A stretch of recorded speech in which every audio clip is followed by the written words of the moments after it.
walang pulis na papasok sa ganun. Walang gagong pulis na papasok ng makukulong sila. Nagigets ninyo yung sinasabi ni Pangulong Duterte? Kaya nga, alam mo, mautak to si Pangulong Duterte. Magaling talaga eh. Hindi mo pwedeng utusan ng pulis at sabihin mo, bibigyan mo. Para mong ginawang tirador, ika nga. Para mong ginawang, alam mo yun, mamamatay tao. Even if ako ang nag-utos sa'yo, o inutusan kita bilang pulis. Ako, presidente. Alam naman ng pulis yun. Alam ng pulis na sila ho ay makakasuhan. 'Di ba? Alam mo nila 'yun.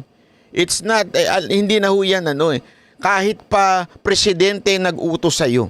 Hindi naman sasabihin ng korte, absuelto na tong pulis kasi presidente yung nag-utos. Hindi. Pagdating sa husgado niyan,